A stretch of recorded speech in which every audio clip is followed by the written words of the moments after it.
오늘 저는 여러분과 함께 고린도전서 3장 3절로부터 하나님 말씀을 같이 읽고 그 뜻을 살펴보겠습니다. 고린도전서 3장 3절요. 다 같이 읽으십시다. 너희가 아직도 육신에 속한 자로라. 너희 가운데 시기와 분쟁이 있으니 어찌 육신에 속하여 사람을 따라 행함이 아니리요. 저번에 여러분께 말씀드렸처럼 사람은 세 가지 종류가 있다고 말했습니다. 육체의 사람, 전혀 그리스도를 믿지 않은 성령이 없는 육체의 사람이고, 그 다음에 예수를 믿고 성령은 계시나 아직 완전히 헌신하지 못하고 세상에 한 발자국 두고 하늘나라에 한 발자국 둔 육신에 속한 사람이고, 그 다음에는 그 나라와 그 일을 온전히 구하며 사는 성령 충만한 신령한 사람이 있다고 말씀했습니다. 그런데 이 육체의 사람은 세상의 육신의 정욕, 암흑의 정욕, 일상 자랑을 따라서 아무 그리낌 없이 삽니다. 그 사람들은 어디서 와서 왜 삶이 어디로 가는지도 모를 뿐 아니라 알려고 생각도 안 씁니다. 멸망받을 짐승과 같이 육신의 본능을 쫓아서 살다가 그냥 죽으면 그뿐이라고 생각하고 있는 것입니다. 그러나 육신에 속한 사람은 어디서 와서 왜 삶이 어디로 가는지 알고 있어요. 예수님께서 길이요 진리요 생명인 것을 알고 있습니다. 그리스도를 구주로 모시고 성령께서 와 계셔요. 그렇지만은 아직까지도 세상을 사랑하는 마음이 하나님을 사랑하는 마음과 반반으로 그 마음을 나누어 놓고 있습니다. 그래서 하나님도 사랑하고 세상도 사랑하고 함께 사랑하려는 것입니다. 그 일이 이렇게 되니 잘 안 되죠. 옛날에 최하실 목사님이 제가 이런 이야기를 해주셨어요. 황해도에 어떤 인물 잘난 처녀가 있었는데 큰 부잣집 아들에게도 프로포즈를 받았고, 또 가사는 없으나 동경에 가서 대학을 공부하는 동경대학교 학생에게서 프로포즈를 받았는데 양손에 떡을 쥔지라 부잣집 아들도 놓기 싫고 동경대학에 다니는 이 수제도 놓기 싫고 어떻게 해야 되냐, 상당히 그 부모님이 고심을 했다는 것입니다. 그래서 그 딸에게 물었습니다. 야, 너 부잣집 아들에게 시집을 가겠느냐, 이 동경대학에 다니는 이 수제에게 시집을 하니까 간단하다고. 밥은 부잣집에 가서 먹고 자기는 수제집에서 자고 둘 다 가지겠다고. 아까우니까 한 사람 놓치지 싶지 않다고. 이론상으로는 될 것 같아도 실제는 그렇게 되지 않습니다. 어떻게 부잣집에서 가서 밥만 먹고 자기는 수제에게 가서 잠을 잘 수 있습니까? 오늘날 세상도 사랑하면서 하나님도 사랑하고 둘 같이 적당히 섞어서 살아보자. 그 이론상으로 될 것 같지만은 실제는 되지 않습니다. 왜냐하면 세상에는 마귀가 우는 사자같이 두루다니며 삼결자를 찾기 때문에 일단 세상에 발을 내려놓으면 그 바지가랑이를 잡고 힘껏 잡아당깁니다. 교회는 성령께서 또 그 다른 바지가랑이를 잡고 힘껏 잡아당깁니다. 찢어지는 거예요. 마음에 평화가 절대로 없습니다. 굉장한 분내가 사무칩니다. 세상에 있을 동안에도 마음의 양심의 가책으로 고통을 당하고, 또 교회에 와서 하나님을 섬길 때도 불안전하기 때문에 마음의 고통이 격심한 것입니다. 마음의 평화가 없어요. 오늘 세상과 하나님을 겸하여 섬기려고 할 때 마음속에 평안과 기쁨이 사라져버리고 마는 것입니다. 육신에 속한 사람은 마음에 기쁨이 없어요. 자기 스스로 마음속에 분쟁이 있기 때문에 마음에 갈등이 있는 사람이 어느 곳에 가나 문제의 소지가 됩니다. 자기 마음이 평안한 사람은 다른 데 가도 평안해요. 마음에 불안한 사람은 어떤 모임에 가도 불안을 떱니다. 제가 기독교대 하나님의 성회 총회장을 10년 동안 했는데, 젊은 시절에 그때 가만히 보면요, 총회에서 와서 제일 난동을 부리고 고함을 치는 사람들이 누구냐? 목회에 실패한 사람들입니다. 목회 성공해서 교회가 잘 돼가고 교인수가 많은 목사들은 자기 마음이 편안하기 때문에 아주 긍정적이고 적극적이고 건설적으로 말을 하고 총회에 와서 난동을 부리지 않아요. 그러나 교회 교인도 없고 목회도 안 되고 아주 마음에 굉장히 불안하고 고통스러운 사람은 사사건건이 총회에 와서 고함을 치고 주먹을 휘두르고 입에 거품을 물고 부르짖고 난동을 부렸어. 정말 그런 분들 때문에 고통을 많이 당했어. 그런데 언제나 사람들 보면 끼리끼리 모인다고, 까마귀는 까마귀, 참새는 참새끼리 모입니다. 그 불평한 사람은 불평한 사람끼리 모여요. 제가 어찌한지 총회 때 방을 배정하기를 실패하는 사람이 성공한 사람에게 같이 방에 지나면서 성공을 좀 배우게 하려고 방을 배정할 때 성공한 목사님이 계시는 호텔 방에 실패한 사람들을 같이 넣었어요. 이렇게 일부러 그렇게 넣었는데 하룻밤 지나고 나니까 다 바꿔가지고서 성공한 목사는 성공한 목사끼리 들어 앉아있고 실패한 사람은 실패한 사람끼리 모여 앉으세요. 그 성공한 사람은 점점 성공에 대한 이야기를 서로 해서 서로 격려해서 꿈을 가지고 믿음을 가지고 소망을 가지고 아주 놀라운 은혜를 받고 가는데, 실패한 사람은 실패한끼리 모여서 내내 원망하고 불평하고 탄식하고 죽일 놈 살릴 놈 하다가 아주 마음이 황폐하게 되어서 돌아가게 되었습니다. 사람은 끼리끼리 모입니다, 여러분. 그리고 사람은 자기가 누구와 함께 모이는가가 굉장히 인생에 영향력을 미칩니다. 결혼 생활도 그렇잖아요. 아내가 비관적이고 부정적이고 언제나 원망불평을 하면은 아무리 훌륭한 남편도 그 아내가 살다가는 박살이 납니다. 잠언서에는 아주 불평을 많이 하는 아내와 사는 큰 집에 고기를 먹고 사는 것보다는 광야에서 오두막 짓고 혼자 사는 것이 좋다, 그렇게 말했습니다. 언제나 원망, 불평, 탄식하고 비관하고 부정적인 말을 하는 아내를 데리고 사는 남편은 자연적으로 그 아내로 말미암아 서서히 인생이 저물어 갑니다. 원망, 불평, 탄식, 파괴적인 마음이 그를 먹어들어가는 것입니다. 그러나 남편이 여간 인생을 부정적으로 보고 비관적으로 보더라도 부인이 낙관적이고 긍정적이고 적극적이고 소망찬 그런 삶의 태도를 가지고 자꾸 집에 오면 남편을 격려합니다. 낙관적인 인생 태도, 긍정적인 태도로, 그리고 희망적인 말을 하고 하면 그 부정적인 남편도 서서히 변화가 되어서 나중에 새 사람이 되는 것입니다. 우리가 누구와 함께 있느냐가 굉장히 중요한 것입니다.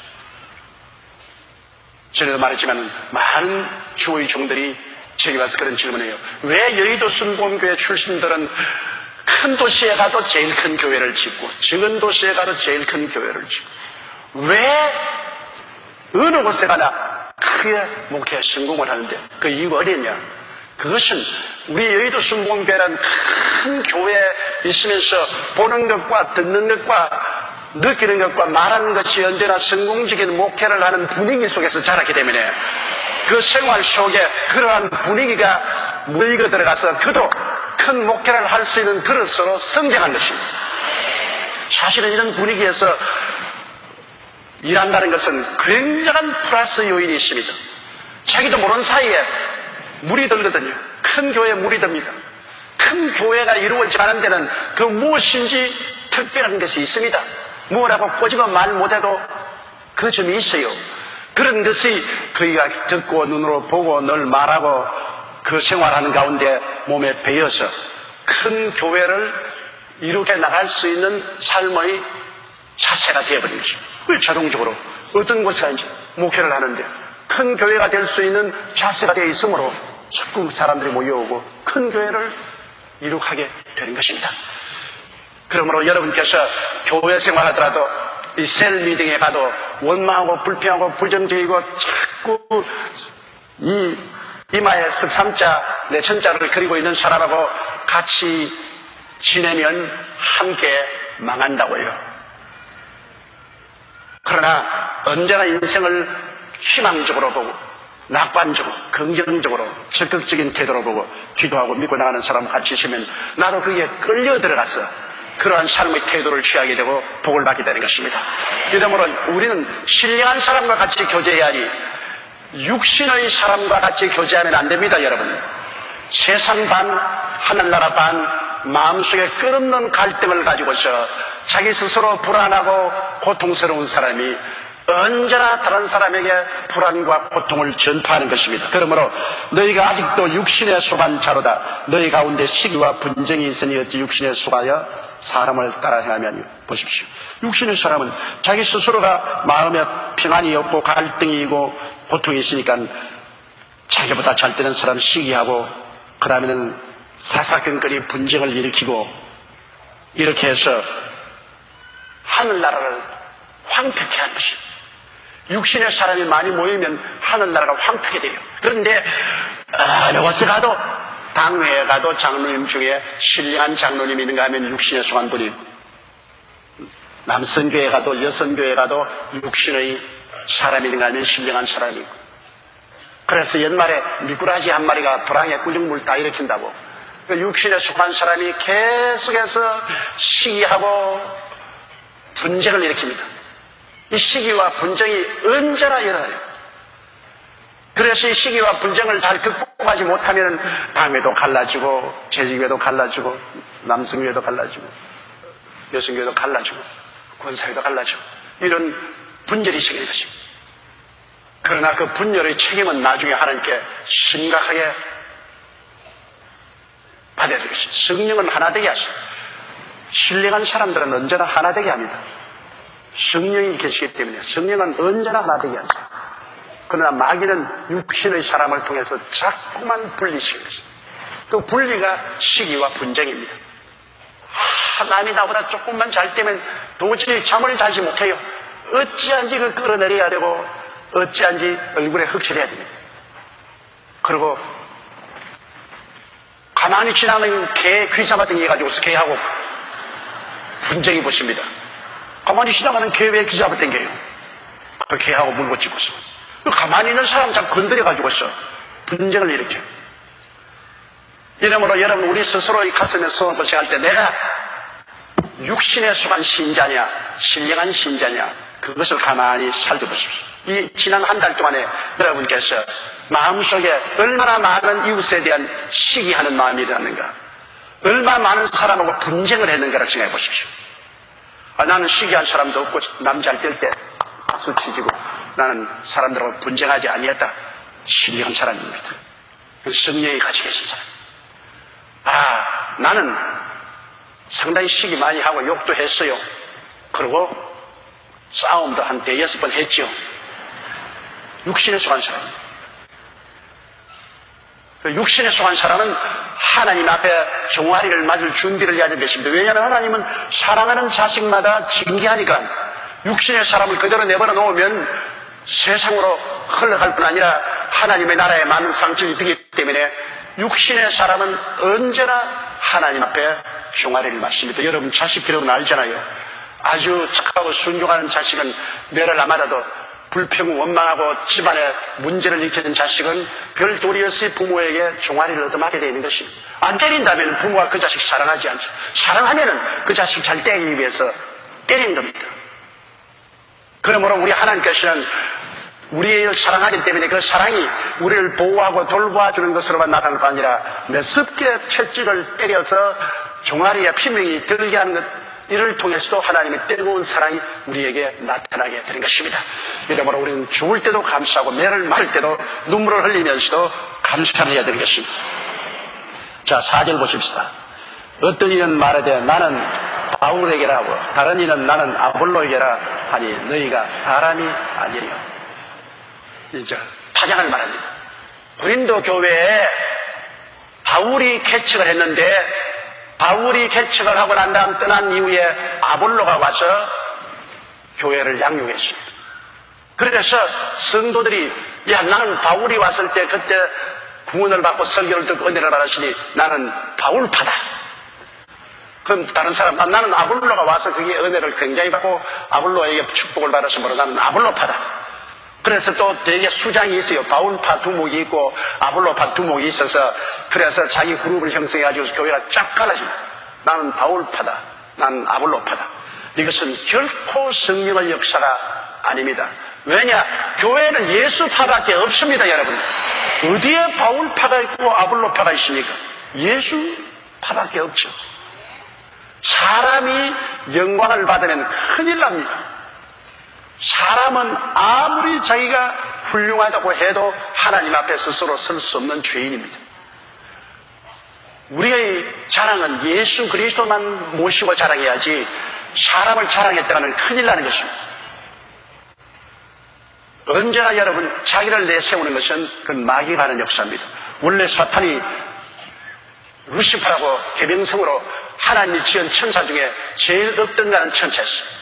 하나님의 영광을 지키는 긋는 그룹이었습니다. 그룹 천사였어요. 그런데 그가 왜 타락했습니까? 자기가 영화로우니까 나중에는 자기 보좌를 높여 하나님의 보좌와 동등되게 하고 하나님과 같이 되려고 머리를 흔들다가 하나님께 지켜서 사탄으로 내어 쫓기고 말한 것입니다. 마귀는 언제나 자기를 나타내요. 마귀의 성품을 받은 사람은 언제나 자기 자랑이에요. 왜 사람이 하나님을 자랑하고 예수님을 자랑하지 않고 사람을 자랑하려고 합니까? 저는 44년 목회하면서 한국에 위대한 주의 종들이 일어났다가 넘어지는 걸 많이 보았습니다. 초기에 일어나서 하나님의 영광으로 충만하여 수많은 사람에게 구원을 베풀고 하나님의 기사와 이적이 많이 나타난 사람이 얼마 전에 변질되어서 많은 사람이 따르고 칭찬하니까 그만 예수님이 온 데가 되었고 자기의 자랑을 하기 시작합니다. 내가 지림주니, 내가 특별한 무슨 나무니, 내가 동방의 여인이니 자기 자랑을 하기 시작하자 모두 다 뼈꾸러졌습니다. 하나님 앞에서 자기를 나타내고 자기를 자랑하는 사탄의 그 모습을 나타내자 하나님 앞에서 쫓겨나는 것입니다. 노아의 후손들이 시날 광야에 모여서 바벨탑을 쌓지 않습니다. 우리가 탑을 쌓아 꼭대기를 하늘에 닿지 않습니다. 그냥 탑을 쌓았으면 괜찮아요. 탑을 쌓아 꼭대기를 하늘에 닿게 하자. 그것은 하나님과 이 구원이 되자 그 말인 것입니다. 그리고 하나님께서 내려오셔서 그들에게 언어를 혼잡게 해서 흩어지게 하고 탑 쌓는 것을 중지시키는 것입니다.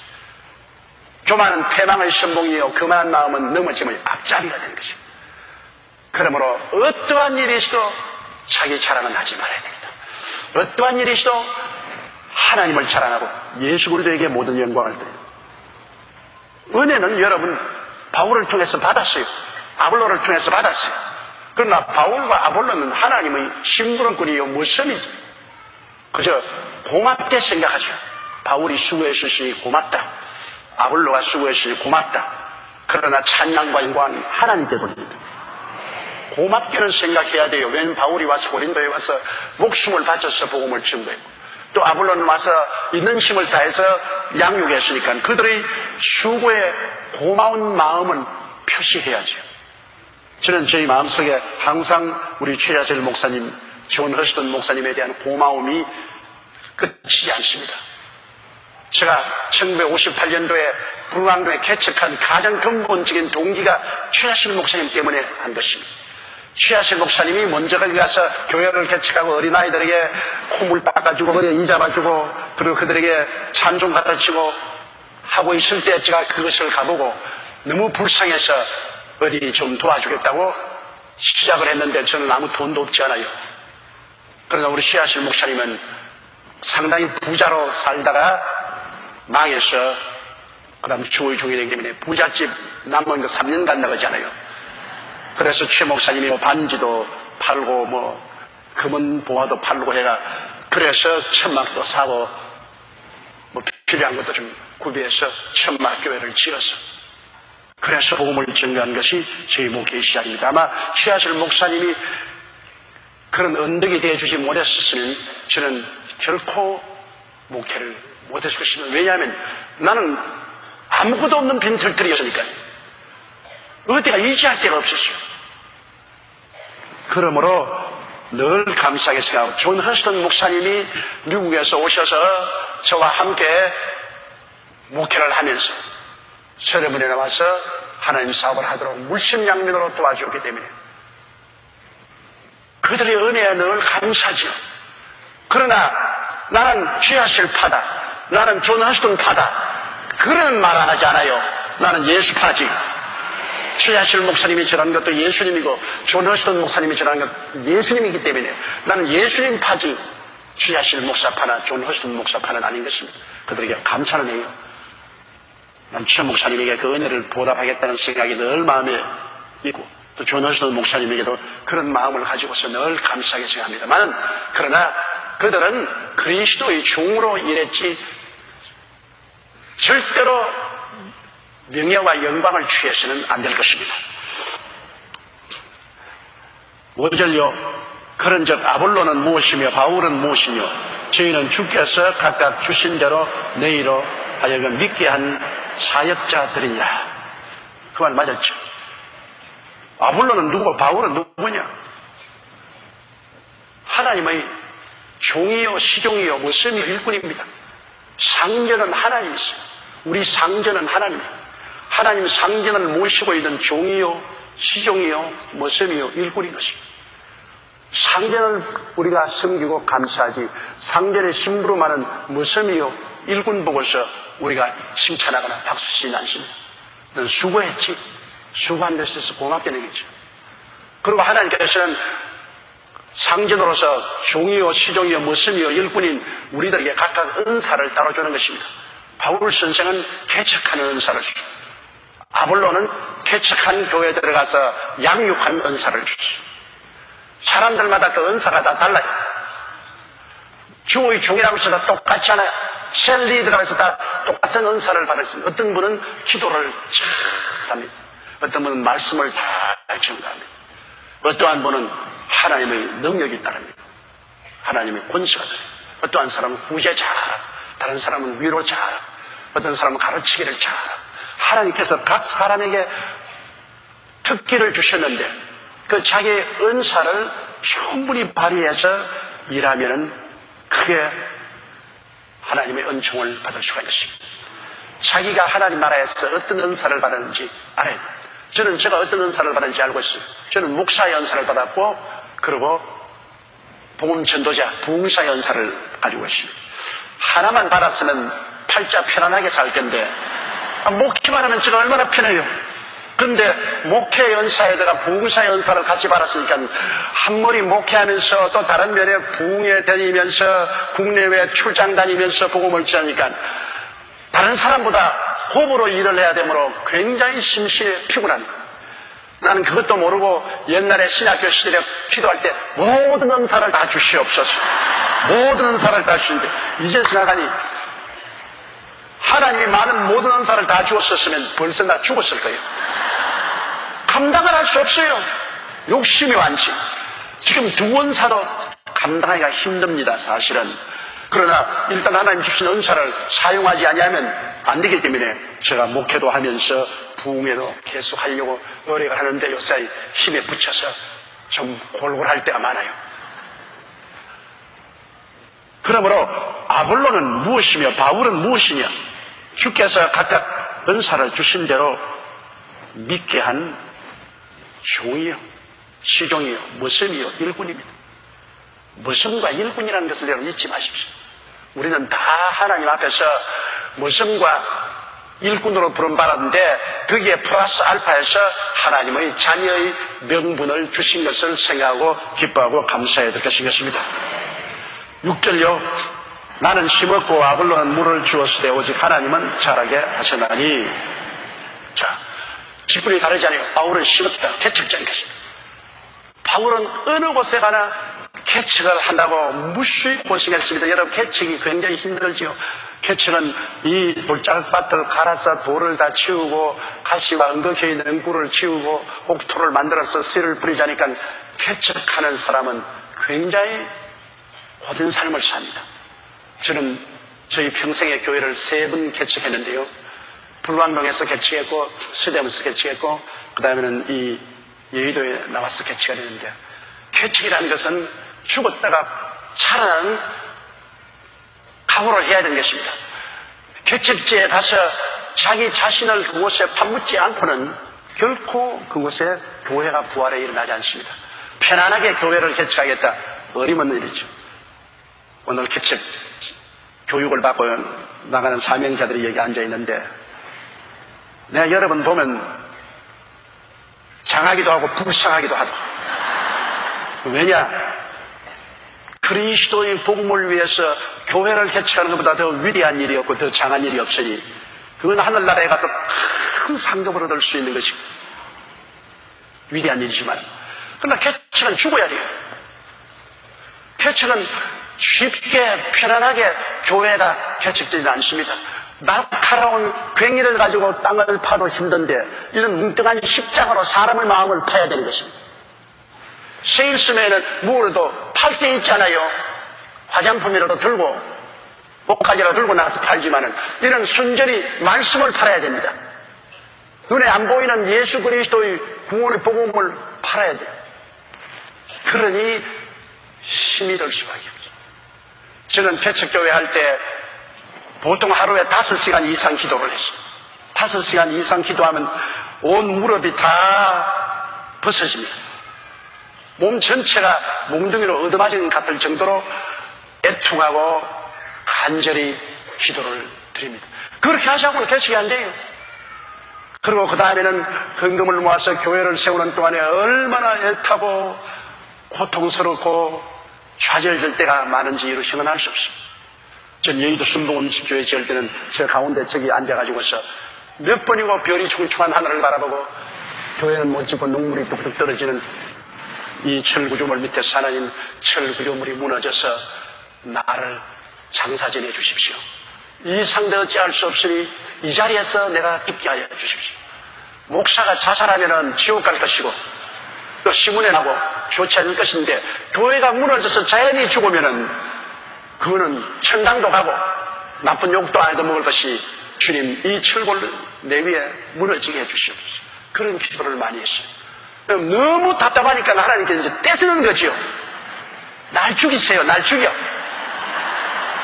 그런 때를 쓰는데 그걸 점잖하게 때를 쓰자니까 하나님 철골이 내 위에 떨어져서 무너지게 하여 주옵소서. 그러고 물었습니다. 그런 죽음의 고통이 있기 전에는 부활은 없습니다. 예수님이 십자가에 못 박여 몸짓고 피 흘려 죽으시고 무덤에 들어간 연후에 부활이 있었지 않습니까? 하나님의 사업이란 적은 사업은 적게 죽고 많은 사업은 많이 죽어야 됩니다. 죽음이 없이 하나님 사업은 이루어지는 법이 없어요. 그것이 법칙입니다. 우리 대한민국에 오늘 복음이 지금 120여 년 됐는데 한국에 여러분 이 불교와 유교의 본 터전 위에 그리스도의 복음이 심어져서 지금 1200만이 이곳에서 하나님을 예배한다는 것은 이 위대한 교회의 부활인데 이 부활을 위해서 먼저 예수 믿는 사람들이 얼마나 많이 죽었습니까? 대원군 시대에 여러분 얼마나 많은 사람이 죽음을 받았습니까? 우리 앞에 보이는 한강 건너 절두산 저기만 해도 3000년이 저기에서 목이 잘려요. 수많은 우리 선조들이 그리스도의 복음 때문에 순교를 당하고 유배를 가고 감옥에 들어가고 고통을 겪어서 죽었기 때문에 그 부활로 우리가 오늘날 이렇게 예수를 많이 믿게 된 것입니다. 여러분은 우리 선조들의 순교의 꽃으로 피어난 것입니다. 그러니 여러분 우리가 참 너무나 고맙게 생각해야 돼요. 만약 우리 선조들이 그렇게 안 했으면 우리가 그렇게 죽어야 돼요. 그 고통 당해야 돼요. 그런데 우리 선조들이 우리를 위해서 그들이 피를 흘려주시기 때문에 그 피 흘린 곳에 피어난 부활의 꽃이 오늘날 한국 교회요 한국 성도 여러분 것입니다. 이러므로 그리스도의 사업은 결코 평탄하지 않습니다. 이것은 마귀가 점령한 세상 속에 들어와서 하늘나라를 세우는 것이기 때문에 마귀와 그 싸움이 그렇게 쉬운 싸움이 아닙니다.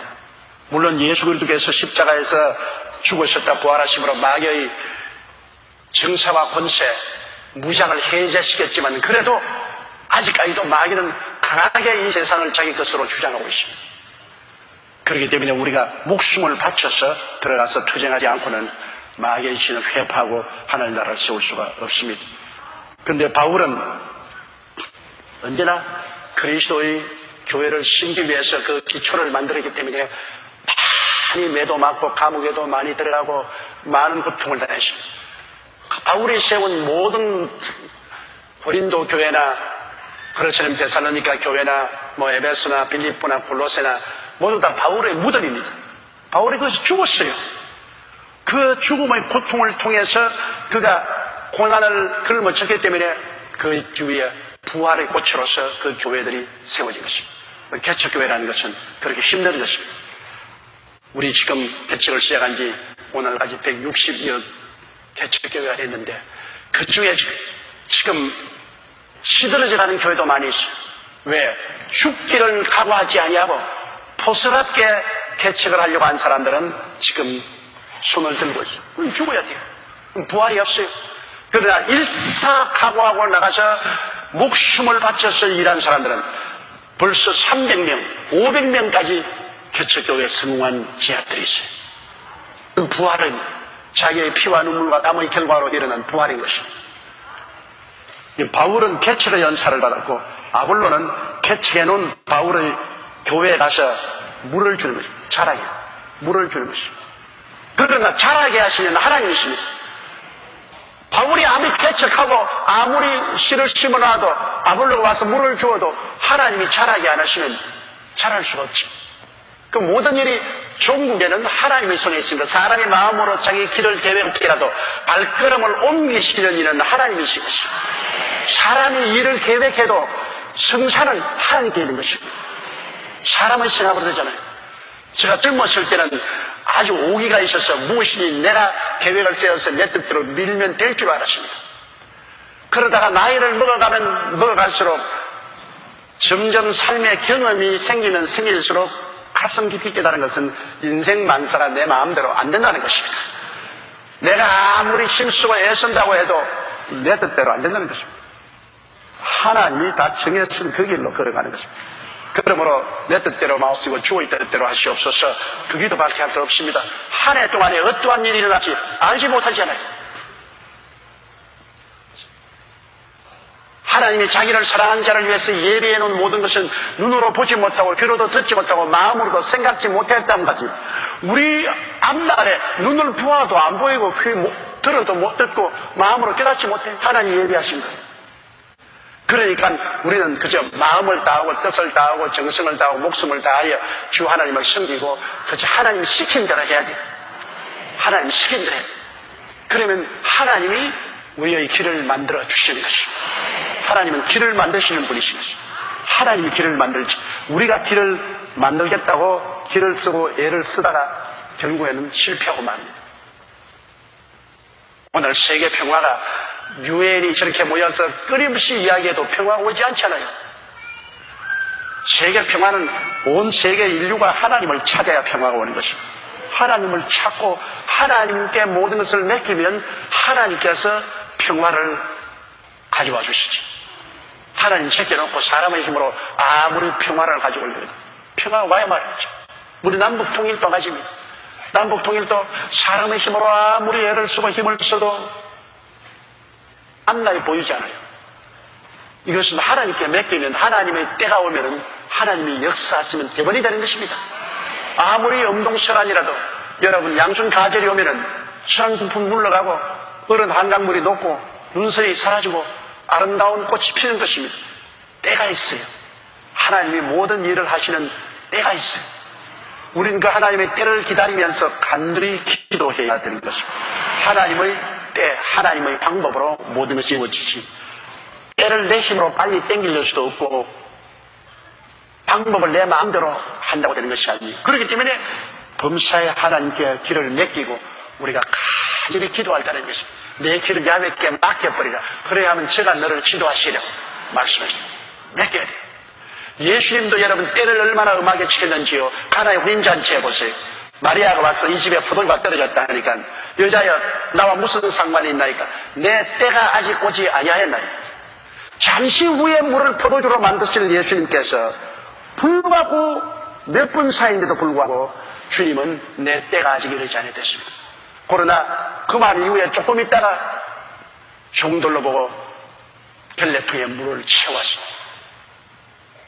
잔치 연회장에 갖다 줘야 했습니다. 불과 4, 5분 차인데도 불구하고 주님은 때를 앞서지도 않냐고 때를 뒤로 물러가 있다는 것입니다. 성경에 늘 보면 요한복음에 유대인들이 예수를 잡으려고 하나 아직 그 때가 오지 아니했다 그렇게 말하셨습니다. 하나님은 천지 만물을 운영하는데 꼭 때를 따라 하시는 것입니다. 때를 무시하면 안 돼요. 그래서 사람들이 하나님의 때를 무시하고 앞서서 나가면 안 되거든요. 또 하나님의 때를 놓쳐도 안 되고, 그러므로 우리가 항상 기도하고 성령님의 인도를 받으면 하나님의 성령께서 하나님의 때, 하나님의 방법으로 주의 사역을 이루어 주시는 것입니다. 잘하게 하는 것은 하나님이 하십니다. 바울이 열심히 심어놓은 것 좋아요. 그렇게 해야 돼요. 아볼로가 힘있게 물을 주고 말씀을 전하는 것 좋아요. 그러나 사람의 마음을 감당하고 변화시키는 것은 하나님 하십니다. 여러분, 여의도 순복음교회 여기 와서 제가 열심히 개척을 했어요. 그러니까 바울의 역할도 했어요. 그 다음에 아볼로 역할도 했어요. 열심히 복음을 전했어요. 그런다고 해서 교회가 잘하는 건 아닙니다. 하나님이 잘하게 해주셨어요. 하나님. 저는 지금 생각해봐도 어떻게 하다가 여의도 순복음교회가 생겼는지 알 수가 없어요. 지금도 실감이 안 난다고요. 저희 스스로 여의도 순복음교회를 개척해서 이렇게 세웠다고는 추호도 생각이 안 되는 것입니다. 왜냐하면 그럴 힘이 제게 없어요. 누구나 주일날 보면 1부, 2부, 3부, 4부, 5부, 6부로 계속해서 성도들이 구름대같이 모여오는 걸 보게 될 때 도대체 어디에 있다가 이렇게 모여오는 것이냐? 누가 뭐라고 해서 오는 것이냐? 누구나 추운 겨울날 살을 내는 듯이 고통스러운데 왜 여의도 순복음까지 온 중간에 수많은 교회가 있는데도 그 지나치기까지 오느냐? 그건 하나님의 역사지 사람의 역사는 아닌 것입니다. 그러므로 여의도 순복음교회를 오늘 여의도 순복음교회로 만든 것은 하나님이 하신 일이지 내가 한 일은 아닙니다. 나는 하나님이 주신 은사대로 열심히 심었고 열심히 물을 주었죠. 그러나 그렇게 안 하는 사람 누가 있어요? 교회를 하는 목사들은 다 열심히 심고 물 다 줘요. 그런데 잘하게 하신 하나님이라. 하나님이 세계 최대 교회를 잘하게 하시는데 왜 그러는지 그건 몰라요. 상전이 알지 종인 내가 어떻게 상전이 됐을 알아요. 하나님이 주권적인 의지 가운데서 하나님이 내가 여의도에 큰 교회를 세워보겠다고 작정하시고 하나님이 잘하게 했어요. 그러니 교회에 와서 씨를 뿌리는 것마다 씨가 상이 나고 물을 주는 것마다 성령에서 열매를 맺으니 그 기가 막히지 않습니까? 하나님의 역사. 주의 사업만큼 하나님이 역사하지 않고는 절대로 되지 않은 사업은 없습니다. 그렇기 때문에 주의 종이 큰 소리 절대 하면 안 돼요. 내가 열심히 개척하고 내가 열심히 기도하고 내가 열심히 설교해서 내가 큰 교회를 세웠다. 내가 나오면 그건 벌써 박살 났습니다. 내가가 어디 있어요? 그게 내가 들어설 곳은 아무것도 없습니다. 모든 것은 하나님이 잘하게 해주십니다. 교회라는 것은 여러분 참 몰입력을 주시면 여러분 오늘 우리 교회 나갔다가 내일 다른 교회로 나갈 수 있어요. 교회는 여러분을 묶어 놓을 수 있는 강제력이 전혀 없습니다. 이건 나라도 아니고 경찰도 없고 군대도 없어요. 여러분 보고 강제로 끌어내올 아무런 힘도 없고 그러한 권리도 없어요. 이것은 오직 자발적으로 여러분이 교회에 나오시는 것입니다. 자발적으로 수요일날도 나오고 금요 주일날도 나오고 새벽에도 나오시고 주일날도 교회에 나오셔서 예배를 드리는 건 여러분 전부 자발적으로 하는 것입니다. 자발적으로 한다는 것은 뭐냐? 하나님의 성령이 여러분 속에서 역사하사 여러분을 인도해 오시는 것을 말하는 것입니다. 사람의 힘으로 할 수 없는 거죠. 이러므로 성령의 역사가 끝나면 어떤 교회라도 그날로부터 완전히 황폐화될 수 있습니다. 성령이 끌지 아니하면 그로부터 황폐화 됩니다. 그로부터 끝나고 말아요. 그러므로 교회라는 것은 첫째도 성령이요, 둘째도 성령이요, 셋째도 성령께 의지해야 되겠습니다. 성령 보혜사, 추수꾼의 주인이 사람들을 끌어서 그리스도의 복음을 들어서 구원받게 하고 자라게 하지 않으면 사람의 힘으로는 절대 안 되는 것입니다. 성령 운동하지 않고 하늘나라가 왕성하게 되질 않아요. 성령을 무시하고 인간의 신학이나 인간의 철학이나 인간의 과학을 가지고서 대체해보려고 신신학자나 현대주의자들이 과거에 노력을 했으면 그를 통해서 여러분 독일교회 보십시오. 다 죽었지 않습니까? 독일의 현대주의나 신신학자들이 성령을 내어 쫓아버리고 거기에 인간의 신신학과 철학과 과학을 가져와서 그 영향으로 독일교회가 다 죽어버리고 영국으로 건너가서 신신학이 영국교회를 다 죽여버리고 나파 교회가 오늘날 공동묘지가 되어 있습니다. 왜 구라파가 기독교의 본산지가 공동묘지가 되느냐? 인본주의 사상이 들어와서 성령을 쫓았기 때문인 것입니다. 성령을 내몰아쳐 버리기 때문에 성령만이 심고 기르는 역사를 열매 맺게 하는 그분인데 성령의 역사 없으면 죽었잖아요. 그러나 미국 교회는 성령의 역사를 받아들였어요. 요한 웨슬레나 휘트필드가 성령의 역사를 미국에 전달해 주었고 D.L. 무디 같은 분이 성령의 역사로 미국 전국을 뒤흔들었는데 미국의 교회들은 말씀과 성령에 섰기 때문에 성령 운동을 받아들이기 때문에 오늘날 저렇게 왕성하죠. 우리 한국교회가 왜 왕성합니까? 한국교회 평양에서 부흥이 일어날 때부터 성령의 운동을 시작했기 때문인 것입니다. 길선주 목사나 기빅두 목사나 최글런 목사님들은 모두 다 성령께 사로잡힌 분들이었습니다. 성령으로 시작했기 때문에 한국교회가 왕성해졌는데 오늘날의 한국교회 인본주의가 들어와서 성령을 중심으로 서지 않냐고 인간의 신학이나 철학이나 과학이나 지식을 중심으로 움직이는 운동이 일어나면 한국교회는 다 말라버립니다.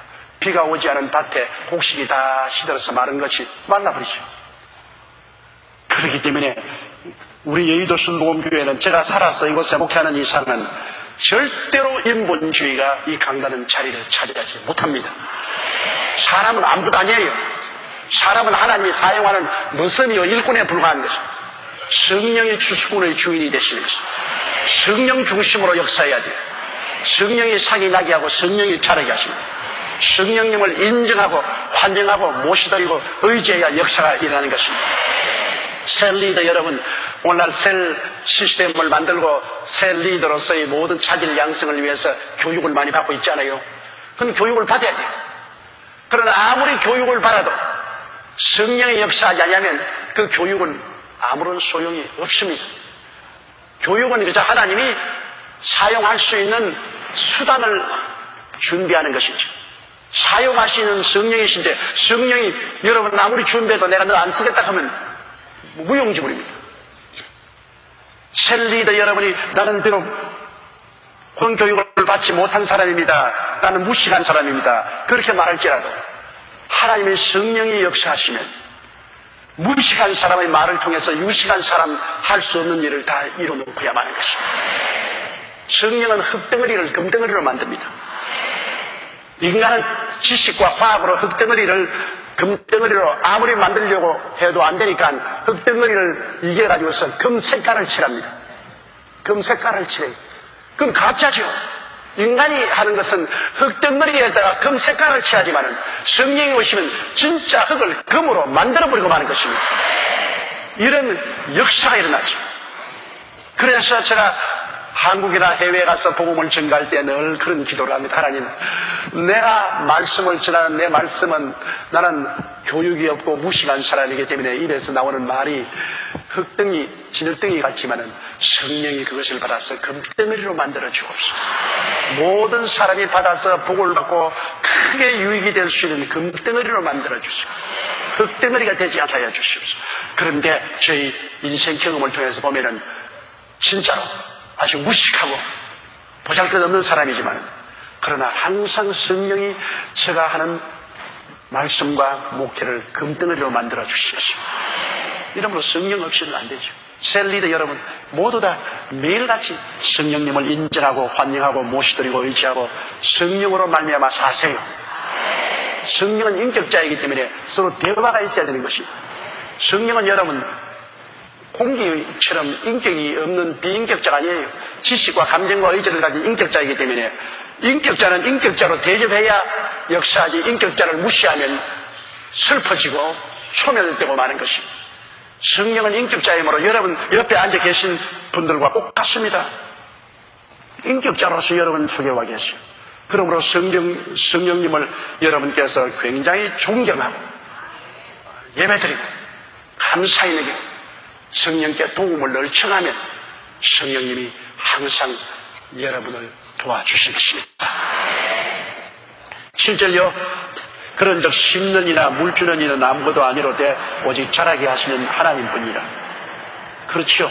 심는 이는 상전이 시키는 대로 심었고 물 주는 이는 상민이 시인대로 물을 주었어요. 심는 씨도 누가 주었습니까? 자기 씨 아닙니다. 상전이 주셨어요. 하나님이 주신 씨예요. 하나님이 주신 씨 가지고서 저기 심었고, 물은 어디서 받았습니까? 하나님이 주시는 생명수를 받았어요. 성령의 생수를 받았어요. 지가 한 건 아무것도 없어요. 하나님이 주신 말씀을 씨앗 받아 뿌렸고, 하나님이 주시는 생명의 성령의 물을 받아서 그 물을 공급했고, 그러고 그 결과로 자기 나고 자라게 하시는 하나님이 하신 것이니 칭찬과 영광은 하나님만 받을 것이지, 그 심부름꾼은 나중에 하나님이 수고했다고 삭슬 주실 거예요. 수고한 사람에게 하나님이 삭슬 주실 것이죠. 그러나 소유는 아닌 것입니다. 그 곡식의 소유자는 주일인 하나님인 것입니다. 8절요. 심는 이와 물 주는 이가 일반이나 각각 자기의 일하는 대로 자기의 상을 받으려. 보십시오. 심는 이나 물 주는 이는 일반인, 똑같은 노동자입니다. 너는 심으라고 하나님이 일꾼으로 부르고, 너는 물 주라고 불렀어요. 사명 다르죠. 심기 위해서 무슨가 일꾼으로 부름을 받고, 물 주기 위해서 무슨가 일꾼을 받았습니다. 다 똑같이 무슨의 일꾼입니다. 그러나 나중에 그 일한 데를 삭선 따로따로 받을 겁니다. 그 일을 잘하고 많이 했으면 더 많이 줄 것이고, 일을 잘못했으면 적게 줄 것이다. 달란트에 비유를 했습니다. 한 달란트, 두 달란트, 다시 달란트. 각각 달란트를 다르게. 달란트라는 것은 여러분, 요사이 텔레비에 나오는 탤런트가 아니고, 각 사람에게 주신 은사를 말합니다. 여러분 다 달란트가 있어요. 어떠한 사람은 잠잠한 달란트가 있는 사람이 있습니다. 말 안 하고 가만히 있는 달란트. 그것도 여러분 은사입니다. 나 같은 사람은 잠잠하고 있지를 못해요. 자꾸 말하는 달란트를 받아가지고서 자꾸 말하기 때문에 피곤도 하고, 말을 많이 하면 굉장히 피곤하다고요. 그리고 자기 속에 있는 거 자꾸 다 드러내놓고, 그러므로 침묵의 연사를 받은 사람은 굉장히 부럽다고요. 침묵의 연사. 나는 우리 집안에서 보면 우리 어머님은 침묵의 연사를 받으셨어요. 어머니는 항상 앉아서 듣기만 하시고, 근데 우리 아버님은 말하는 달란트를 받았어요. 항상 말씀을 하시고. 근데 내가 아버님을 닮아가지고 항상 말을 하게 해줘요. 그것도 은사예요. 가만히 있는 것도 은사고, 말하는 것도 은사고. 여러분 한 사람도 은사가 없는 사람 없어요. 다 달란트를 받고 있어요. 나는 아무 달란트도 없다고 하는 사람은 큰일이에요. 아니 난 침묵의 연사를 받아서 가만히 있는 것이 내 연사다. 그러면 그 침묵의 연사는 가만히 있더라도 구역 예배 출석할 의무는 있어요. 또 침묵으로 출석하고 교회도 와서 잠잠하게 침묵으로 예배 드리고, 잠잠하게 하나님 씀. 모든 사람에게 하나님이 주신 은사가 다 각각 있으니까 그 은사를 땅에 파묻어 놓으면 안 됩니다. 감추어 놓으면 안 돼요. 내게 무슨 은사 있는가 보고 그 은사를 가지고 하나님을 위해서 일을 해야 돼요. 그래야 하나님께서 영광을 받으시죠. 나중에 주인이 돌아보니까 이 사람들이 가지고 장사에 대했습니다. 열심히 일을 했다고 말인 거죠. 2달란트, 4달란트, 5달란트, 10달란트를 만들었으니 당당히 나와서 주께 해서 주신 것 보시옵소서. 2달란트를 4달란트를 만들어서 착하고 충성된 종아. 여기에 네가 일을 많이 했다고 말 안 했습니다. 그 일의 퀄리티를 말했습니다. 착하고 충성된 종아. 착한 마음하고 충성스러운 마음으로 열심히 일해서 2달란트를 4달란트로 만들어. 5달란트를 10달란트는 크게 만들었습니다. 불구하고 주님께 똑같이 말했습니다. 착하고 충성된 종아. 적은 일에 충성하였으므로 큰 것을 맺기로 했어. 그러나 1달란트 받은 사람은 이 악하고 게으른 종아, 이 종을 바깥 어두운 데 던져 이를 갈며 고통을 당하게 하십니다. 그러므로 하나님께서 우리를 다 세상에 보내서 달란트 주실 때는 우리 몫을 하고 오라고 주신 것입니다. 아니 나는 뭐 다른 사람보다 큰 것 받은 거 없으니까 나는 안 할래. 다른 사람은 다 장미 꽂히고 뭐 다이아 꽂히고 무궁화 꽂힌데 나는 며느리 밥풀 꽂이 돼가지고서 요렇게 내가 무슨 일을 하겠어. 그래도 하나님이 다 주신 달란트가 있어요. 며느리 밥풀 꽂은 대개 시골에 가면 묘지에서 많이 나와요. 슬퍼서 울러온 사람이 그걸 보고 위로를 받지 않아요. 그런 달란트가 있지 않아요. 오늘 이 시간에 여러분께서 가슴에 손을 한번 살펴보세요. 무엇인지 잘하는 달란트가 있습니다. 어떤 남편인지 제일 좋은 달란트를 가진 아내를 구하려면 음식 잘 만드는 달란트를 가진 아내라고 해요. 여러분, 젊을 때는 얼굴이 이쁘면 얼굴을 보고 애정이 가는데 나이를 먹으면 음식을 잘 만들면 음식 솜씨를 보고 애정이 간다. 진실로 애정은 위에서부터 생겨나는 것입니다. 음식 잘 만든 부인이 제일이요, 제일. 인물은 먹고 못 살지만 음식은 먹고 살아야 돼. 사실 여러분, 인물이 잘난지 못난지는 한 6개월 지나면은 몰라요. 아, 그게 그게고, 그게 그게. 더구나 한국 사람들은 뭐 50대 넘으면 다 똑같아요. 내가 보면. 강남에 보면 다 둥글둥글하고 넓적하고 다 똑같아요. 그러나 음식 잘 만들면 이건 최고야. 그건 매일 아침, 점심, 저녁으로 음식을 먹는데 그 맛이 있고 입에 감칠맛이 있으면 좋지. 똑같은 대구 매운탕을 끓이는데 똑같은 재료를 주는데 한 집에 가면 그것이 그렇게 맛있어요. 그런데 한 집에 오면 씁쓸하고 간이 안 맞고 너무나 맛이 없어요. 이럴 수가 있는 거예요. 그런 거 달란트입니다. 음식을 잘 만드는 거 달란트인데 열심히 배워와서 늘 수도 있습니다만 그러나 근본적으로는 음식 잘 만드는 분은 달란트예요. 우리 할머님은 초등학교도 못 나오신 분이신데 뭐 요리책이라고는 평생에 본 적도 없고 들은 적도 없을 겁니다. 그런데 우리 할머님이 음식을 만들면 그렇게 맛이 있어요. 무엇이든지 맛있다. 할머님이 음식을 만들면. 그래서 다른 사람이 음식을 만들어 놓으면 저희들이 어릴 때부터 할머니 와서 저 음식에 손 좀 한번 만져주세요. 다른 사람이 다 음식을 만들어 놓은 것이라도 할머님이 가서 이렇게 만지고 하나 잡숴보시고 이거 소금을 좀 쳐라. 간장 좀 더 쳐라. 이러면 그만 그 음식이 그렇게 맛있다. 그럼 우리 할머님은 달란트가 계셔요. 여러분이 모든 사람에게 달란트가 있습니다. 옷 잘 입는 달란트도 있고 음식 잘 만드는 달란트도 있고 화장 잘하는 달란트도 있고 말 잘하는 달란트도 있고 그거 다 예수를 위해서 사용을 해야 되는 것입니다. 여러분, 자기를 위해서 세상을 위해서 사용하면 그거 아무 효과가 없어요. 그리스도의 복음을 위해서 그 자기의 달란트를 사용해야 돼요. 나는 뭐 옷 잘 입는 달란트밖에 없는데요. 여러분, 그러면 제일 안 믿는 사람에게 전도할 때 아주 헐무리하고 거지같이 가면은 누가 말아줘요? 잘 입은 거지는 얻어먹어도 못 입은 거지는 못 얻어먹습니다. 옷 맵시 이렇게 잘 입고 쫙 차려서 문 좀 열으십시오. 예수 믿으시니까 아이로 살펴보고 아이고 사람 보니까 깨끗하게 옷도 입고 괜찮구나. 박대모라겠구나. 어떻게 오셨죠? 이야기 좀 하십시다. 예수님에 대한 이야기를 좀 하십시다. 들어요.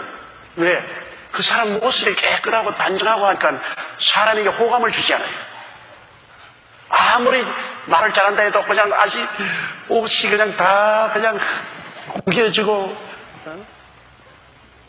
남자는 수염도 안 깎고 콧수염이 이렇게 나와 있고 벌써 인상이 좋지 않습니다. 그럼 벌써 싫다.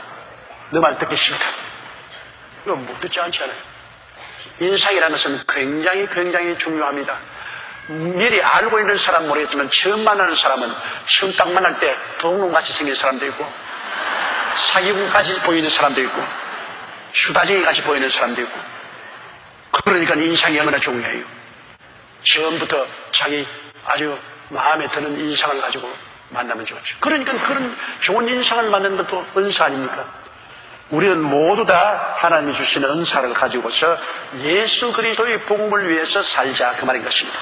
그리스도를 위해서 옷도 잘 입고 화장도 하고 그리고 건강도 하고 공부도 하고 음식을 잘 만들고 예수 그리스도를 위해서, 하나님의 영광을 위해서 우리가 우리의 달란트를 사용하면 그 결과로 하나님께 상급이 있을 것입니다. 9절요. 우리는 하나님의 동역자들이요 너희는 하나님의 밭이요 하나님의 집이니라. 우리 성도들은 하나님의 밭이요. 왜? 우리를 통해서 하나님이 열매를 맺히니까요. 사랑과 희락과 화평과 오래 참과 자비와 양성과 충성과 온유와 절제 같은 열매도 여러분 통해서 맺는 것입니다. 그리고 많은 영혼을 구원해서 하늘나라 백성으로 삼는 것도 여러분을 통해서 주님이 전도하여서 열매 맺게 됩니다. 여러분은 하나님의 열매 맺는 밭인 것입니다. 우리 아버지는 농부요. 그리고 예수 그리스도는 바로 포도나무요. 여러분은 예수 그리스도가 복음을 전가한 밭이요 포도나무의 가지요. 이러므로 하나님은 우리를 통해서 역사하는 것입니다. 우리 성도들이 바로 하나님 밭. 또 우리가 하나님이 그한 집입니다. 하나님 성령이 어떻게 계십니까? 옛날에는 성막에 계시고 다음에 솔로몬 성전에 계셨지만은 오늘날에 와서 하나님은 너희는 하나님이 성령이 거하시는 전이라고 말씀할 것입니다. 그러므로 우리 한 사람 속에도 하나님의 성령이 거하시고 우리가 집단으로 모인 교회는 교회 성전으로서 성령이 계십니다. 내 개인은 개인 심령 천국이고 교회는 교회 천국입니다. 내 속에 개인적으로 성령이 와 계시고 집단적으로 모였을 때는 이 교회 집단 속에 하나님의 성령이 와서 계실 것입니다. 성령은 사람을 그냥 사람이라고 말할 때 사람은 그릇이라고 말합니다. 그릇이라는 것은 여러분 빈 그릇으로 있으면 안 돼요. 그릇은 뭘 담아야 돼요. 국을 담든지 밥을 담든지 반찬을 담지 않아요. 우리는 그릇입니다. 무슨 그릇이냐? 성령을 담아놓는 그릇인 것입니다. 또 성전이라고 하십니다. 성전은 하나님이 들어와 계신 것이 성전입니다. 하나님이 안 들어와 있으면 귀신이 들어와 있죠. 텅 빈 그릇 성전은 없습니다. 성전이라는 것은 하나님의 영이 와 계시든지 안 그러면 귀신이 와 있든지 둘 중에 하나예요. 근데 우리 이 몸은 성전인데 하나님의 성령이 와 계시잖아요. 이러므로 우리는 하나님이 열매 맺게 하는 밭이요 또 하나님이 와서 거하시는 집인 것입니다. 그러니 하나님께서는 우리가 너무나 중요한 것입니다. 여러분 없이는 하나님이 일을 안 하실 뿐 아니라 하실 수가 없지요. 밭이 없는데 농부가 아무리 곡식을 거둘려도 거둘 수 없지 않아요. 하나님 여러분 필요합니다. 여러분이 밭이니까. 그리고 하나님은 이 땅에 와서 거하려고 하셔도 하나님이 계실 전이 필요하지 않아요. 여러분이 하나님의 성전이요. 하나님이 여러분 통해서 이 땅에 와서 거하시는 것이요. 하나님이 구만리 장천 멀리 계신 것이 아니라 바로 여러분과 같이 계셔서 여러분 가정에서 여러분 일터에서 여러분 생활하는 곳에 그곳에 하나님이 임재하여 계신 것이요. 그러므로 우리는 하나님과 함께 일하는 자인 것입니다. 여기 보니까 우리는 하나님의 동역자들이라는 것은 하나님이 여러분과 함께 계셔야 밭을 가꿀 수가 있고 함께 계셔야 여러분 속에 하나님이 성전으로 거할 수 있기 때문에 하나님과 우리는 같이 사는 것입니다. 같이 일하고 같이 거하는 것입니다.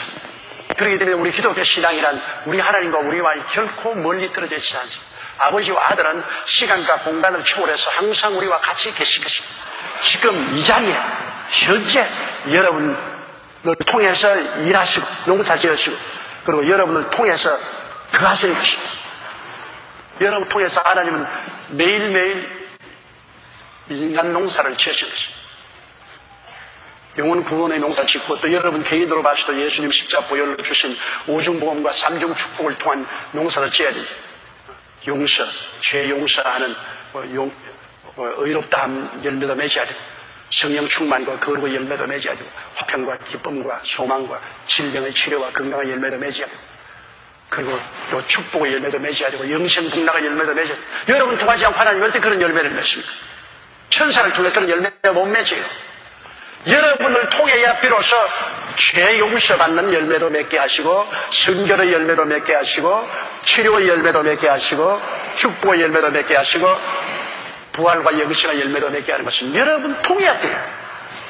여러분이 바로 하나님 그리스도를 통해서 이루어진 구속의 열매를 맺게 하는 밭이요.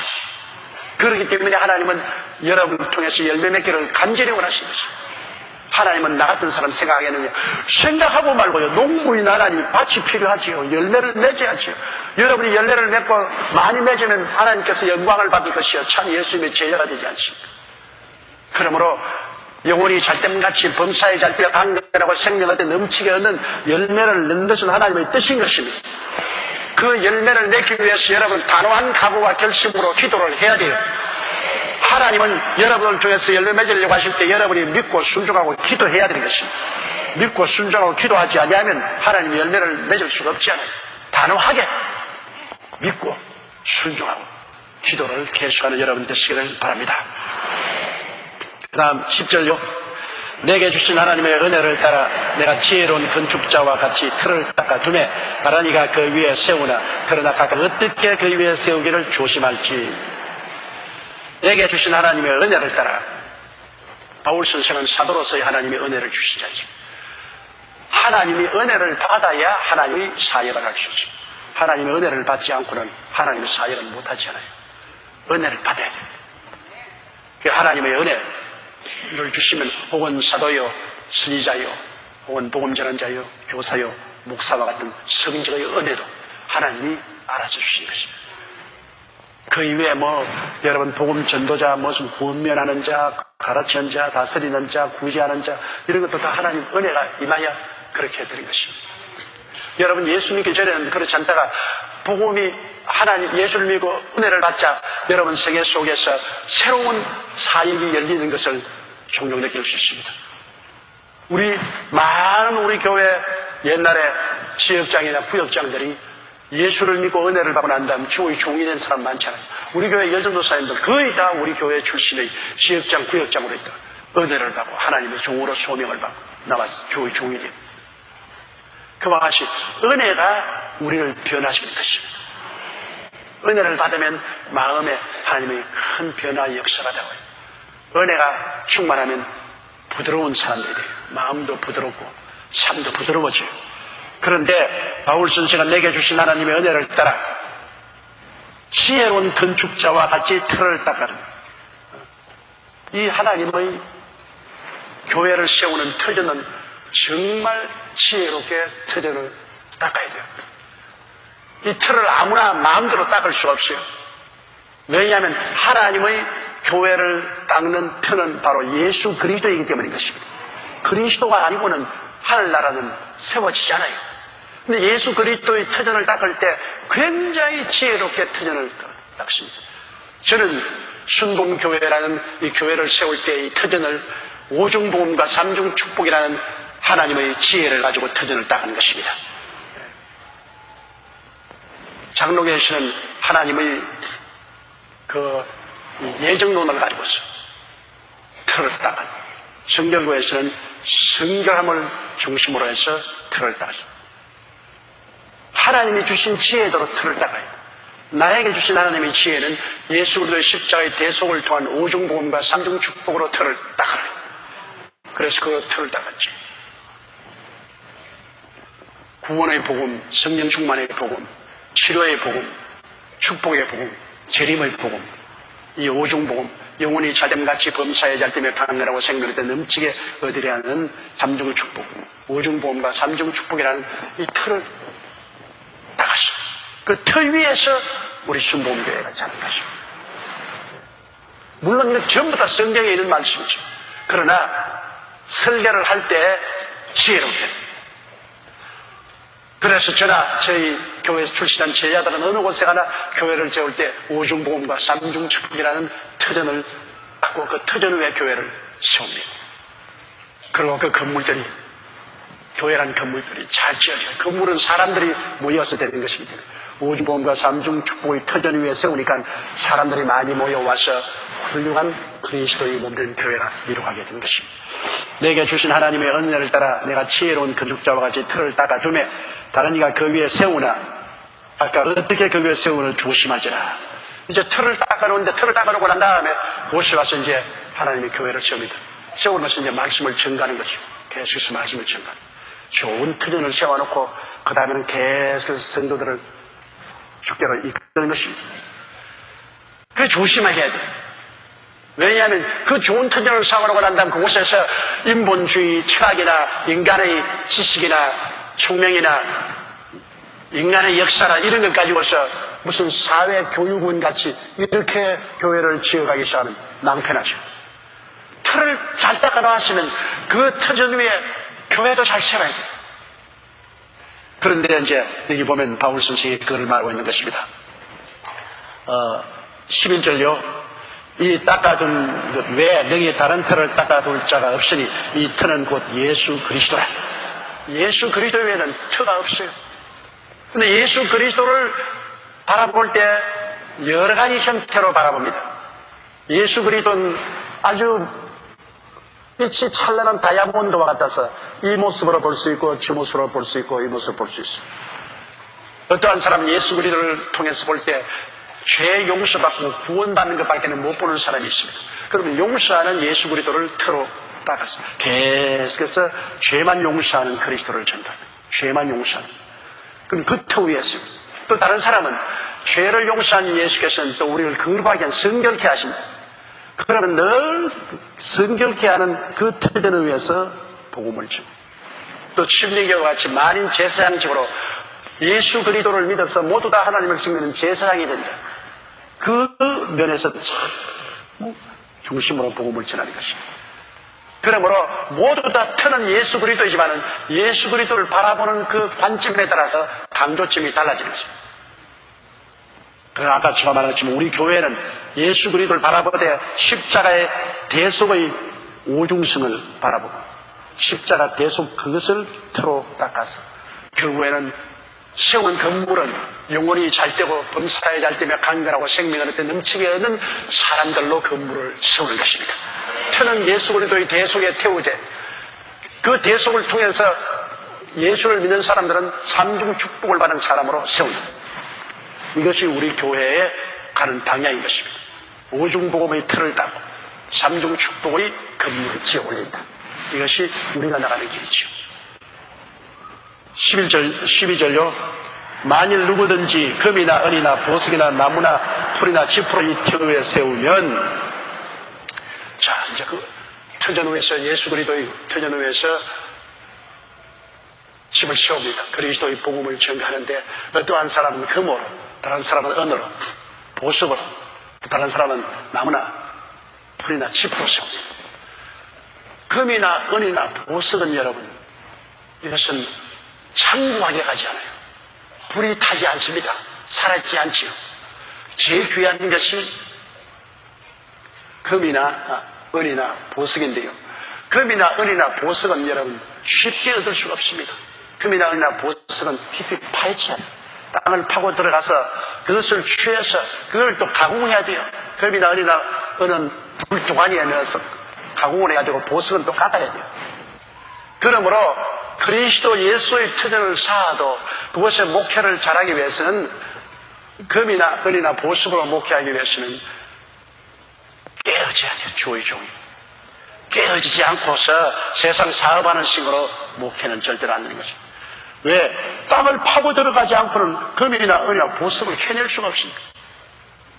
그러므로 금이나 은이나 보석을 캐내기 위해서는 땅을 파고 들어가야 되는데 그것은 다른 땅이 아니라 자기 가슴의 땅을 파고 들어가야 돼요. 자기 가슴의 땅을 파고 들어가서 그래서 그것을 캐내가지고서 재련해야 돼요. 불같은 시험, 환란을 통해서 재련내고 깎아내야 돼요.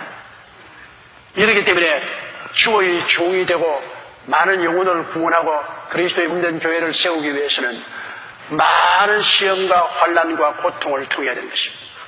이렇기 때문에 자기 걸어오기를 되돌아보고 다시 그 길을 걸어오라면 못 와요.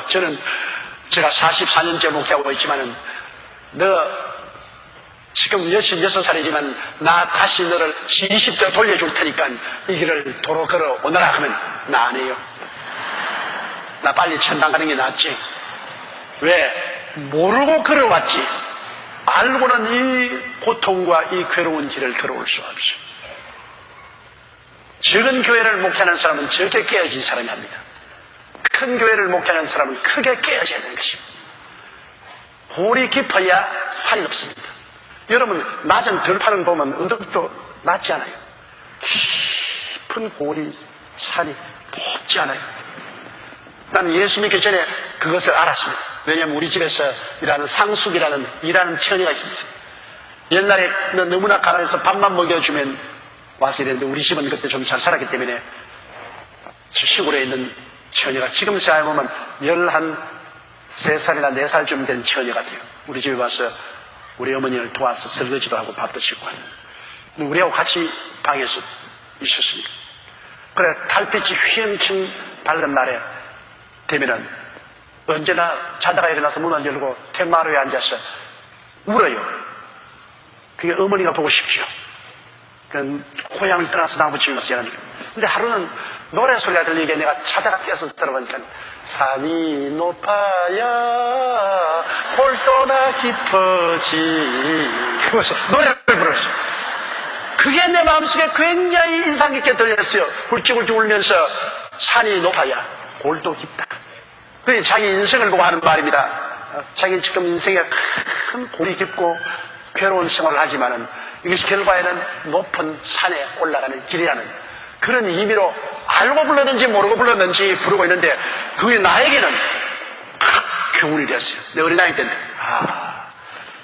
산이 높은 산에 가려면 깊은 고리를 통해야 되는구나. 그러면 낮은 산에 올라가면 골이 낮은 데로 가는구나. 사실 그래요. 그 다음 그 처녀의 노래소리가 지금도 내가 떠나지 않아요. 큰 산꼭대기 같은 높은 교회를 지으려면 깊은 골짜기를 통해야 된다. 고통의 시련의 골짜기를. 막 조그만하게 하려고 하면 이렇게 낮은 곳만 통하면 조그만하게 돼요. 이러므로 주의 종들이 큰 꿈과 환상을 가지고 목회를 하려고 한 사람이 있어요. 내게 와서 주목사님, 나는 여의도 순복음보다 더 큰 교회를 세울 꿈을 가지고서 나갑니다. 기도해 주십시오. 근데 말합니다. 참 좋은 꿈이다. 가자. 근데 그 다음 이야기는 안 합니다. 네가 얼마나 죽어야 되는 것을 모르고 하는 소리다. 얼마나 깊은 고를 지나면서 파헤쳐지고 시험과 환난의 두한이 속에 들어가서 먹고 변화되어야 그런 목회를 할 수 있다. 어느 주의 종이라도 여러분 큰 목회를 하는 사람 물어보세요. 그 앞에 보이는 화려한 모습 뒤에는 얼마나 많은 눈물의 골짜기를 지나왔다는 것을 여러분 꼭 들으실 것입니다. 이러므로 금이나 은이나 보석 같은 목회를 하려면 깊이 파헤쳐 들어가고 재련해야 되고 깎아야 돼요. 그 아픔을 겪어야 되는 것입니다. 금은 뭡니까? 금은 사랑 아닙니까? 여러분 사랑을 어떻게 합니까? 내가 깨어지지 않은 사람은 사랑 못해요. 깨어지지 않은 사람은 자기만 알지 남을 사랑할 줄 몰라요. 많은 시험과 환난을 통하여 깊이 깨어진 사람은 남을 깊이 이해하고 동정하고 사랑할 수가 있는 것입니다. 이 금 같은 목회는 하나님의 사랑이 넘치는 목회, 은 같은 목회는 성령의 은사가 충만한 사람입니다. 여러분 성령의 은사를 받고 그 은사를 실천하는 것도 많은 금식과 기도 이외에는 성령의 충만과 은사를 받을 수 없지 않아요. 많은 금식하고 기도하고 부르짖고 하나님의 성령 은사를 받아서 은 같은 목회는. 그 다음 보석 같은 것은 물론 내가 그렇게 많이 깨어지지 않고 파헤치지 않고 또 시험과 환난을 안 통했다 하더라도 많이 연단을 받아 섬기는 사람이에요. 많은 연단을 받아 자기 그 집에 깨어지고 하나님이 원하시는 모습으로 아름답게 변화되어서 섬기는 사람입니다. 그러므로 금이든지 사랑으로 목회하든지 성령의 은사를 가지고 하든지 그렇지만 봉사하는 열심을 가지고 하든지 다 이는 자기 희생의 터전 위에서 이루어지는 것입니다. 그러므로 주의 사업을 희생의 터전 없이 하려고 하는 것은 그건 안 됩니다. 나무나 풀이나 지푸라기는 안 파헤쳐도 돼요.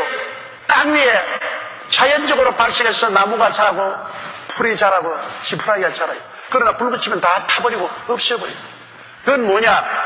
그건 인간적인 지혜와 지식과 총명인 인간의 수단과 방법으로 목회하는 것이라 말하는 것입니다. 이것은 세상에서 나온 것으로서 하나님 앞에서 깨어지고 파헤쳐지고 연단받고 변화받아 성령의 말미암은 사랑과 성령으로 말미암은 은사와 성령으로 말미암은 변화된 인격을 가지고 사는 목회가 아니고 그런 하나님의 성령의 역사 하나님과의 깊은 관계가 없이 그냥 연구 많이 하고 공부 많이 해가지고서 인간의 철학과 지혜와 지식과 총명으로 하는 나라 교회를 세우는 것은 이거는 나무나 풀이나 짚으로 세우는 것입니다. 이건 독일 교회와 같아요. 영국 교회와 같아요. 인본주의가 들어와서 인간적인 신학을 가지고서 철학을 가지고서 목회해서 다 불타버렸어요. 교회마다 텅텅 비었어요. 보라파 교회는 전부 다 교회당 건물 관광지가 되어 있지 내용은 없어요. 텅텅 비었어요. 나무나 짚이나 풀은 시대를 따라서 이미 벌써 불타버리고 말았어요. 성령의 역사가 있어서 정말 깨어지고 회개하고 연단받고 변화받은, 그래서 급이나 은이나 보석 같은 그러한 것으로 교회를 세운 교회는 오늘날 어디 가도 왕성하게 자라고 영원히 구원받고 하늘나라의 영광이 나타나고 있는 것입니다. 자, 13절로 보십시다. 각각 공력이 나타날 때인데 그날이 공력을 밝히리니 이는 불로 나타나고 그 불이 각 사람의 공력이 어떠한 것을 시험할 것입니다. 하나님의 심판의 날에 하나님의 심판의 불로서 우리 공력을 태웁니다. 구원은 여러분 믿음으로 구원받아요. 구원은 예수님의 공로를 의지해서 믿음으로 구원을 받지만은 상급은 우리의 행위로 받는 것입니다. 그렇기 때문에 누구든지 주의 이름을 부르면 구원은 다 받죠. 그러나 하늘나라에 올라가서 상급이 여러분 무척 다릅니다. 하늘에 해의 영광이 다르고 달의 영광이 다르고 별의 영광이 다르고 별과 별의 영광도 다르다. 여러분 하늘나라에 올라가서 여러분 우리가 부활할 때 부활의 영광이 어떠한 사람은 태양과 같이 빛나고 달과 같이 맑게 빛나고 어떠한 사람은 별같이 반짝하고 어떤 것은 개똥벌레같이 반짝하고 없어요. 영광이 달라요. 여러분 여기 여의도 순복음교회 지금 앉아서 다 같이 예배 드리고 있지만은 여러분 하늘나라에 올라가서 여러분 부활의 영광을 받아서 하나님의 심판의 불이 임하여서 그 불을 통해서 우리가 하나님 앞에 서게 되는 것입니다. 국력이 나타나요. 그럼 이 세상에서 자기 인간 자랑, 자기 자랑, 세상 자랑, 인본주의, 나무나 짚이나 풀 같은 인간의 방법으로 내가 주를 믿는 것은 다 확 타버려요. 아무것도 뭐 없어. 그러나 그렇지 않고 내가 그 불을 통할 때 어떠한 사람은 증금같이, 어떤 사람은 은같이, 어떤 사람은 보석같이 빛나면서 주님 앞에 서게 되는 것입니다. 이건 뭐 속일 수가 없어요. 하늘나라의 농공행사는 봐주는 것이 없습니다. 그러므로 이 땅에 사는 동안에 우리가 정말로 깨어지고 연단받고 변화받고 성령으로 말미암아 주님의 영광을 위해서 하나님을 섬기는 그런 삶을 살아야지요. 자기 자랑을 위해서, 자기 위신을 세우기 위해서 인간 자랑, 지혜 자랑, 학문 자랑, 인본주의 이런 것으로 해서는 하늘나라에 가서 다 없어져 버리고 마는 것입니다. 여러분 하늘나라는 영원히 사는 곳인데요, 영원히 사는 곳에 들어갔을 때 우리의 영광의 천차만별이 얼마나 차이가 납니까? 다 같이 하늘에 있지만 해, 달, 별과 별의 분별인 것처럼 우리 영광의 광채가 다 그렇게 분별이 있으니 이 세상에 좋은 옷 입어도 기분이 좋대. 하늘나라의 그 영광이 찬란하면 얼마나 더 큰 행복이 넘칩니까? 아이고 지금은 내 마음대로 살고 하늘나라야 올라가서 적당히 올라가게 하면 되겠지. 그렇지 않아요. 여기는 잠시 사는 것이고 그거는 영원히 사는 것입니다. 그러므로 예수님께서 말씀하기를 썩어질 양식을 위해서 일하지 말고 영원히 있을 양식을 위해서 일하라고 말씀하셨습니다. 14절요. 만일 누구든지 그 위에 세운 공력이 그대로 있으면 상을 받고, 보십시오. 불이 타지 않고 금이나 은이나 보석으로 남아있으면 그 자체가 상이요. 또 하나님이 칭찬해 주시고.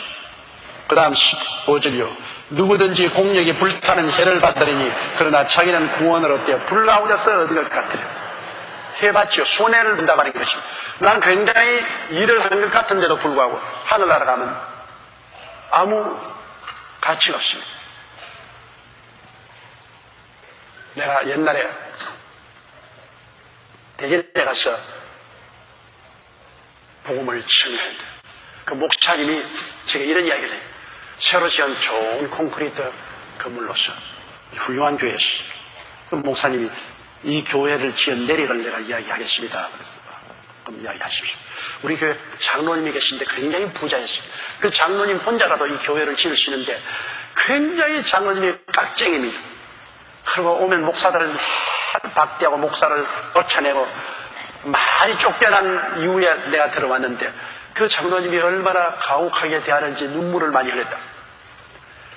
그런데 우리 교회에 아침마다 와서 일하는 나이 많은 집사님이 계신데, 할머니인데, 이건 아무도 알아주지 않는데 와서 그때는 교회 내에서 장작을 떼었지 않습니까? 화로에 전부 죄다 치고 나무로 새나무 갖다 넣어놓고 그 다음 교회 다 청소하고 돌보는데 그 교회 사찰 따지고 돈도 받지 않은데 그 집사님은 와서 그렇게 일하는, 그 집사님이 이렇게 수고했을 텐데 아이고 나는 학문도 없고 지식도 없고 능력도 없어서 내가 할 수 있는 내 몸 들여 수고 들여 그리스도의 몸을 위해서 일할 수 있는 특권을 간 것이 얼마나 고맙냐고. 이래서 그냥 하루도 쉬지 않고 그는 교회를 위해서 열심히 교회를 반절반절하게 했다. 그런데 그 할머니도 세상을 떠고 자기가 이제 목회하는데 그 장로님이 왜 병들었어? 온갖 좋은 의사를 다 부르고 온갖 좋은 약을 다 쓰고 해도 안 되고 세상을 떴어요. 그래서 장례를 지내려고 3일장을 지내려고 다 해놓고 준비하고 있는데 이틀 만에 이 영감님이 살아났어요. 완전히 죽어서 이미 장례 지내려고 옷도 다 갈아입히고 염도 하고 그러나는데 덮어놓은 보가 흔들흔들 자꾸 흔들흔들 하래요. 이 죽은 시체에 덮어놓은 보가 왜 흔들거리냐고 보니까 그냥 자기 손으로 코막은 것도 다 꼬아버리고 귀막은 것도 다 꼬아버리고 살아서 벌떡 일어났어. 일어나면 두 말 떠나고 자식들 보고 너희들 이리 오너라. 저 시내에 있는 빌딩도 팔고 저 농촌에 있는 땅도 팔고 다 팔아가지고서 당장 교회를 지어라. 당장 이 교회 지금 설계하는 대로 교회를 지어. 재산 다 팔았어. 그러니까 자식들은 아버지가 죽었다가 살아니까 돈 안 주라고. 아버지 왜 이러십니까? 이놈의 자식들아. 무조건 하고 내 명령에 순종하라. 당장 빌딩도 팔고 땅도 다 팔아서 교회를 지어라. 그래 사람들이 어떻게 되는지 몰라서 있고 목사님은 막 너무 좋아가지고서 이거 웬 떡이냐 말이야. 할렐루야라는데 그 영감님 말이 자기가 죽었는데 천사들이 와서 데리고 주님 앞에 섰답니다. 그래 주님이 잘로 오너라. 이제 네가 살 집으로 가자. 그래서 자기는 장로니까 하늘나라로 가서 장로 잡게 버젓한 곳에 갈 줄 알고 끝이 없는 맨션이 있는데 그 가는데 입구에 가니까 어마어마하게 찬란한 금은 보화로 지은 맨션이 있는데 그 할머니 문패가 붙어있거든요. 그 장로님이 보고 이렇게 벌어졌어.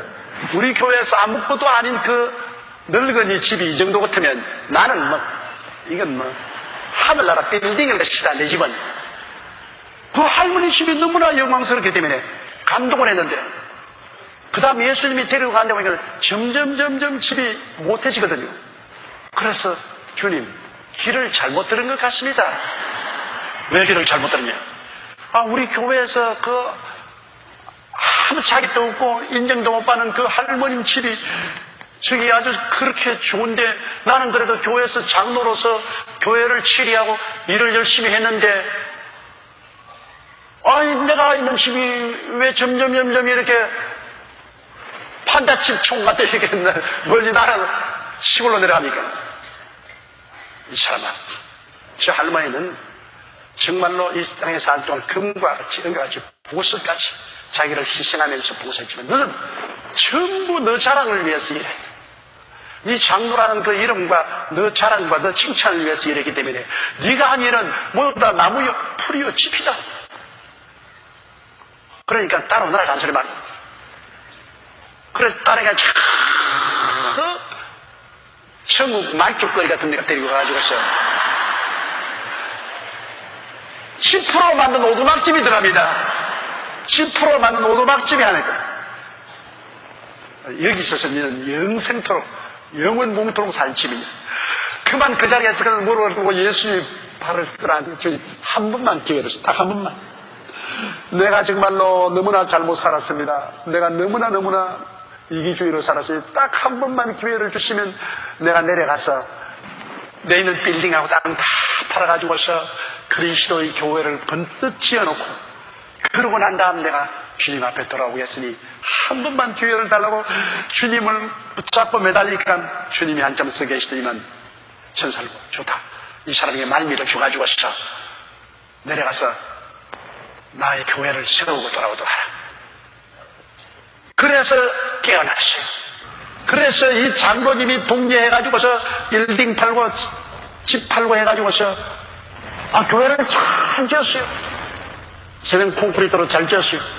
그래 짓고 난 다음 처음 부흥의 강사로 칭하는 것이 저였었습니다. 그래서 그 목사님이 그 이야기를 하고 너무나 감사합니다. 그래 그 장로님 좀 만나게 되니까 헌당식 하는 날 3살 떴답니다. 교회 다 짓고 헌당식 하는 날 헌당하는 거 보고 난 다음에 이 장로님은 이제 내일 다 했다고 주님 앞에 간다고 천당 올라갔어요.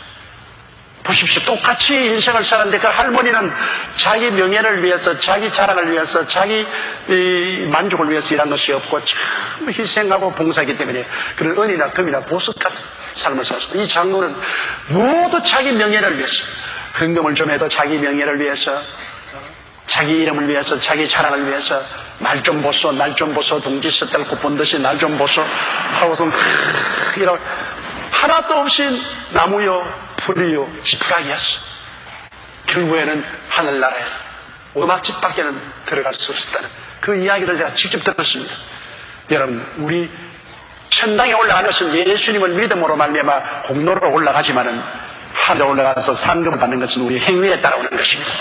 내가 정말 마음을 다하고 뜻을 다하고 정성을 다하고 목숨을 다하여 주를 위해서 어떻게 성였는가 이것이 여러분 하늘나라에 올라가서 여러분의 영광의 상급이 되실 것입니다.